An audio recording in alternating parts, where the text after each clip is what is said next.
Assalamualaikum warahmatullahi wabarakatuh. Halo Sobat Balap Mania, selamat datang kembali ke channel 35 Saputra. Semoga sobat-sobat Balap Mania dalam keadaan sehat dan tanpa kekurangan satu apapun. Oke sob, di video kali ini admin akan membahas tentang Mario Suryo Aji, yang mana seperti kita ketahui di tahun 2024 Mario Suryo Aji akan melakukan debutnya di kelas Moto2. Wah, admin jadi penasaran ya bagaimana penampilan Mario Suryo Aji, karena sepertinya di tahun 2023 penampilan Mario Suryo Aji cukup merosot sehingga banyak sekali yang mengkritik penampilan Mario Suryo Aji di kelas Moto3. Di tahun 2023 banyak sekali tantangan yang dihadapi oleh Mario Suryo Aji. Kalau admin lihat, selain dari bobot badannya yang sudah tidak sesuai lagi dengan motor di kelas Moto3, admin juga melihat performa dari rekan satu tim Mario Suryo Aji, yaitu Taiyo Furusato, yang bisa tampil baik di kelas Moto3, bahkan berhasil mendapatkan podium perdananya di kelas Moto3 ini, yaitu pada saat balapan di sirkuit Chang International Buriram, Thailand. Taiyo Furusato berhasil meraih podium kedua. Tapi tentu saja di tahun 2024 Mario Suryo Aji memiliki motivasi dan semangat yang baru untuk bisa tampil lebih baik. Logisnya seperti ini sob, dengan spesifikasi motor di Moto2 yang memiliki power yang lebih besar serta dimensinya juga lebih besar dari Moto3, tentu saja ini lebih cocok untuk postur ataupun bobot dari Mario Suryo Aji, sehingga hal ini bisa memberikan kepercayaan diri lebih bagi Mario Suryo Aji untuk bisa tampil lebih baik. Tapi kembali lagi, tahun depan adalah debut Mario Suryo Aji di kelas Moto2, jadi tentu saja akan banyak penyesuaian yang harus dilakukan oleh Mario Aji pada kelas Moto2 ini. Jadi untuk targetnya, kalau admin secara pribadi tidak akan memberikan target yang terlalu berlebihan kepada Mario. Paling tidak kalau dari admin secara pribadi, pengennya itu lihat Mario Suryo Aji bisa konsisten meraih poin di tiap serinya. Bukan tidak mungkin kalau Mario Aji bisa konsisten meraih poin pada tiap serinya, ia akan bisa menjadi rookie terbaik di kelas Moto2 pada tahun 2024. Karena selain Mario Aji, ada juga pembalap Moto3 lainnya yang di tahun 2024 resmi naik ke kelas Moto2. Kita sebut saja ada Ayumu Sasaki, ada Dennis Oncu, dan juga ada Diego Moreira. Di tahun 2024 nanti akan ada hal menarik lainnya di kelas Moto2. Selain dari kedatangan pembalap baru, ada hal lainnya yang menarik, yaitu perubahan supplier ban. Yang mana pada tahun sebelumnya ban Dunlop menjadi supplier tunggal di kelas Moto2. Di tahun 2024 mendatang, Pirelli resmi menggantikan peran ban Dunlop sebagai supplier tunggal ban untuk kelas Moto2. Bahkan bukan hanya di kelas Moto2 sob, tetapi juga di kelas Moto3 dan juga di program Road to MotoGP seperti Asia Talent Cup, Junior GP, Northern Talent Cup, Red Bull Rookie Cup, dan juga kejuaraan dunia Mini GP. Sebenarnya ban Pirelli sudah cukup lama berkecimpung di kejuaraan balap motor dunia. Bisa dikatakan malah cukup lama. Mereka sudah menjadi supplier di kejuaraan dunia Superbike selama 20 tahun. Cukup lama bukan sob? Tetapi baru di tahun 2024 mendatang, Dorna memilih ban Pirelli sebagai supplier baru di kelas Moto2, Moto3, dan juga program Road to MotoGP. Tentu saja dengan perubahan supplier ban ini sedikit banyak akan memberikan keuntungan bagi pembalap baru di kelas Moto2 maupun di kelas Moto3. Karena semua tim pasti akan melakukan penyesuaian terhadap karakter ban Pirelli yang sebelumnya menggunakan ban Dunlop. Hal ini bisa menjadi peluang atau kesempatan besar bagi Mario Aji untuk bisa menunjukkan performa terbaiknya di kelas Moto2. Bahkan manajer Honda Tim Asia pada saat press conference di sirkuit Mandalika mengatakan Mario Suryo Aji bisa tampil cepat saat mereka melakukan pengujian ban Pirelli.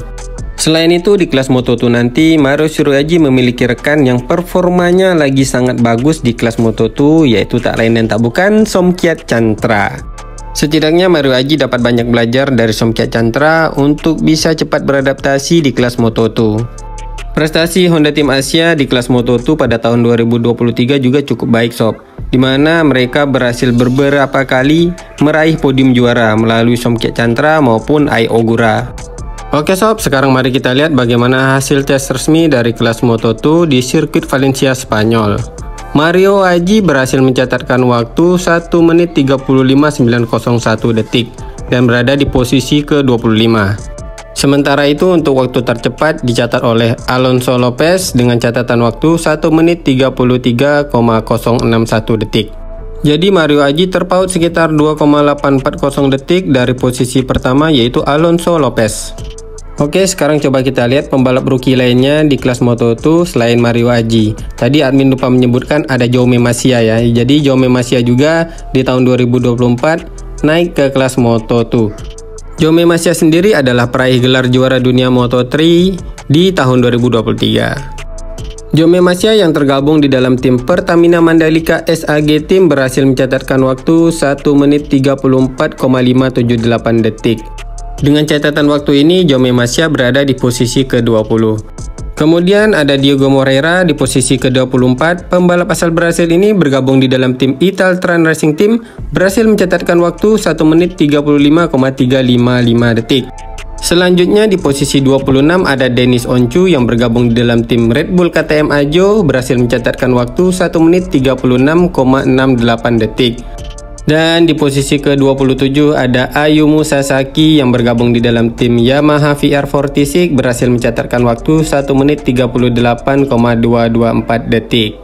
Nah, dari hasil tes resmi pertama ini bisa dikatakan catatan waktu Mario Aji cukup baik. Semoga saja Mario Suryo Aji dapat cepat beradaptasi sehingga Mario bisa memberikan penampilan terbaiknya di kelas Moto2 pada tahun 2024 mendatang.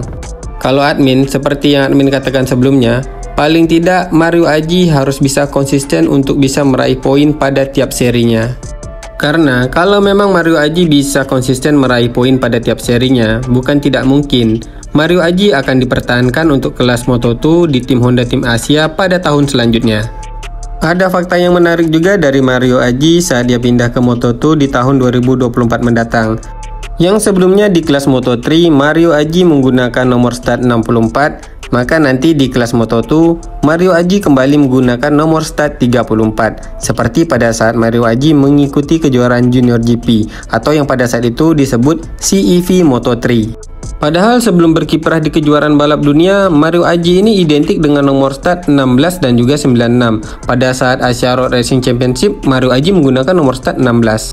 Tapi sayangnya untuk nomor start 16 di kelas Moto2 sudah digunakan oleh Joe Robert yang tahun depan membela tim American Racing Team. Sedangkan nomor start 96 masih menjadi milik Jack Dixon di tim Gas Gas Aspar Team. Dengan nomor start 34 yang digunakan oleh Mario Aji di kelas Moto2, tak pelak ini menjadi hal yang unik di skuad Idemitsu Honda Tim Asia karena Somkiat Chantra menggunakan nomor start 35. Jadi nomor start antara Mario Aji dan juga Somkiat Chantra hanya berbeda satu angka. Mario Aji menggunakan nomor start 34, Somkiat Chantra menggunakan nomor start 35. Oke sob, sekian dulu pembahasan video kali ini. Harapan admin di tahun 2024 nanti Mario Aji yang naik di kelas Moto2 menggunakan motor yang berkapasitas 765cc bisa tampil baik dan membanggakan sobat-sobat balamania di Indonesia. Mari terus kita dukung pembalap Indonesia agar bisa berprestasi di level dunia. Apabila ada salah-salah kata, admin mohon maaf. Akhir kata, saya ucapkan Assalamualaikum warahmatullahi wabarakatuh. Salam balap mania.